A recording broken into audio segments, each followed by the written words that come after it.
अस्सलाम वालेकुम दोस्तों, मैं उम्मीद करती हूँ आप लोग दुनिया के किसी भी खित्ते में इस चैनल को देख रहे हों, इंशाल्लाह खैरियत से होंगे। आप लोगों ने ये खबरों में ज़रूर सुना होगा कि ईरान में कई दिनों से मुसलसल जारी मुजाहरों के दौरान खुद सरकारी ज़राए के मुताबिक 41 अफराद हलाक हो चुके हैं, जबकि अल जज़ीरा टीवी और दूसरे ज़राए ये कहते हैं कि ये तादाद 76 से ऊपर जा चुकी है।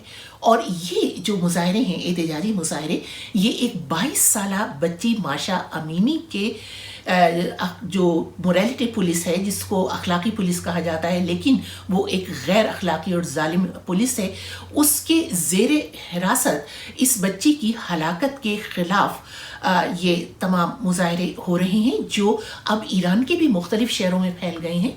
और दुनिया भर में जहाँ जहाँ ईरानी मुक़ीम हैं, वो अपने अपने सिफारत खानों के सामने मुजाहरे कर रहे हैं, जिनमें इस बच्ची की हलाकत के ख़िलाफ़ शदीद गम और गुस्से का इजहार किया जा रहा है। और ये सवाल उठाया जा रहा है कि क्या मज़हब के नाम पर हिजाब ना लेने पर किसी जवान बच्ची की जान ली जा सकती है? क्या ये एक जायज़ इक़दाम है? और फिर जब इस हलाकत के ख़िलाफ़ मुजाहरे हो रहे हैं, एहतजाज हो रहा है, तो उसको रोकने के लिए तो बिल्कुल ही लाशों के ढेर लगा दिए गए। तो ये कौन सा मज़हब है जिसमें हिजाब के नाफिज करदा मुल्की क़वानीन की अमलदारी करवाने के लिए जीते जागते इंसानों की जान ही ले ली जाए? 3 मुल्कों की हुकूमतें, ईरान, सऊदी अरब और अफ़गानिस्तान, जो इस्लामी हुकूमतें होने का और अपने आप को कहलवाने की दावेदार हैं, तो आखिर उन्होंने औरतों के हिजाब को उनकी ज़िंदगी और मौत का मसला क्यों बना दिया है? क्या हुकूमतों को ये हक हासिल है कि वो मज़हब के नाम पर औरत की शख्सी आज़ादी, जो उसका बुनियादी हक है, उसको ही छीन लें? इस बारे में इस्लामी स्कॉलर, मुफक्किर और दानिश्वर जावेद गामदी की राय। तवज्जो दिला रहा हूँ कि हमारे यहाँ जो हुकूमतें दीन के नाम पर कायम हुई हैं, खा वो सऊदी अरब की हुकूमत थी या ईरान की हुकूमत कायम हुई या अब अफ़गानिस्तान में एक हुकूमत कायम हुई है, इन सब ने बुनियादी तौर पर इस हकीकत को समझा और गलत समझा। वो यही है कि लोगों के शख्सी मामलात में मुदाखलत कर दी। अल्लाह ताला के दीन में कुछ चीज़ें हैं कि जो अल्लाह और बंदे से मुतल्लक़ है, वो शख्सी मामलात हैं, उनका ताल्लुक़ रियासत, हुकूमत या नज़्म इज्तिमाई की ज़रूरतों से नहीं है। शख्सी मामलात में आप तलकीन करें, नसीहत करें, उलमा भी करते हैं, बड़े भी करते हैं, बुज़ुर्ग भी करते हैं, असातिज़ा भी करते हैं। इसमें हुकूमत को अल्लाह ताला ने सिरे से कोई इख्तियार दिया ही नहीं। तो ये मेरे नज़दीक ख़ुद अल्लाह ताला के कानून से तजावुज़ है, ख़ुद अल्लाह के दीन की खिलाफ वर्जी की गई।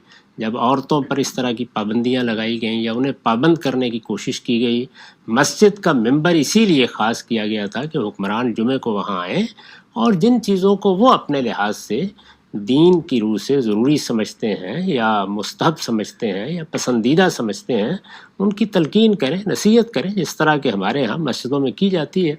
इससे आगे शख्सी मामलात में उनका कोई इख्तियार नहीं, ये इख्तियार ही नहीं है सिरे से। यानी जिसके लिए इस नौइयत की पुलिस बनाई गई और इस तरह के इक़दामात किए गए, ये ख़ुद हुदूद से तजावुज़ है। और इसके साथ साथ ना ही किसी आमिर को या आमिर हुकूमत को ये हक हासिल है कि वो औरतों के सरों से ज़बरदस्ती हिजाब उतरवाए या उन्हें हिजाब पहनने के लिए मना करे।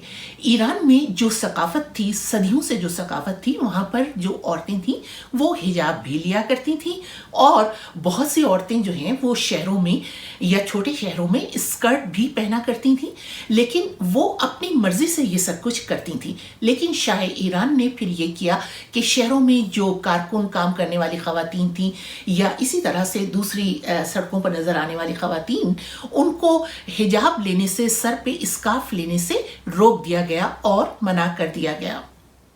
میں 2005 میں جب یہ ایران کے سابق صدر احمدی نژاد کے صدارتی انتخاب ہو رہا تھا تو رپورٹنگ کے لیے ایران گئی تھی، تو وہاں میں نے بہت سی خواتین سے بات کی، تو انہوں نے یہ بتایا کہ کیونکہ شاہ ایران نے عورتوں سے جو حجاب لینا چاہتی تھیں یا اسکارف اوڑھا کرتی تھی سر پہ، ان کے اسکارف اور حجاب اتروا دیے، تو پھر جب شاہ ایران کے خلاف ایک مزاحمتی تحریک چلی انہیں ہٹانے کے لیے، ملک سے نکالنے کے لیے، تو ہم سب خواتین جو تھیں، شہر کی خواتین، ہم نے مزاحمت کے طور پر اور شاہ ایران کو جلانے کے لیے اور چڑھانے کے لیے اسکارف اوڑھنے شروع کر دیے، اور اسکارف اور حجاب لے کر ہم جلسے جلوسوں میں آنے لگے۔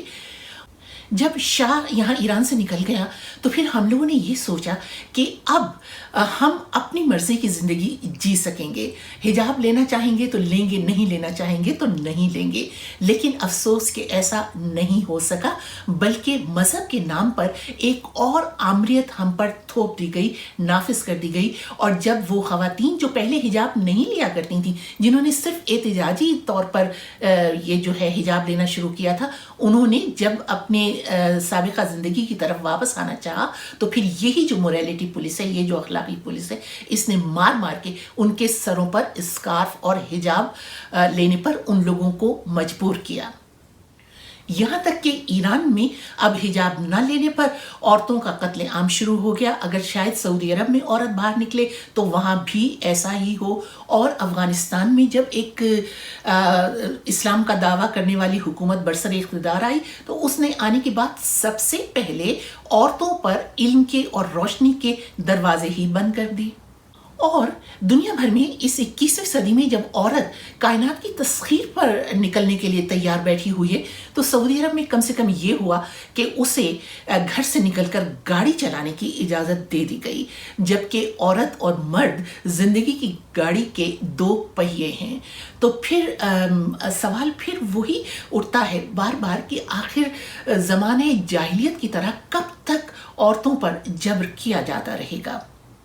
کیا عورت بھی مرد ہی کی طرح ایک جیتا جاگتا انسان اور عقل و شعور اور ذہن رکھنے والا یا والی انسان نہیں ہے؟ اس سلسلے میں قرآن میں بہت ہی واضح ہدایات موجود ہیں، آپ ضرور سمجھائیے جہاں تک سمجھا سکتے ہیں۔ لیکن قرآن میں ہر جگہ عورت کو مخاطب کیا گیا ہے، اسے اپنی قبر میں جانا ہے، وہ اپنے اعمال کی خود ذمہ دار ہے، خود جواب دہ ہے اللہ تعالیٰ کی عدالت میں، کسی مرد کے سامنے جواب دہ نہیں ہے۔ اسے اپنی زندگی جینے دیجیے۔ مذہب عورت کی زندگی پر کنٹرول کا نام نہیں ہے۔ آپ کی کیا رائے ہے؟ ضرور لکھیے گا۔ اجازت دیجیے، خدا حافظ۔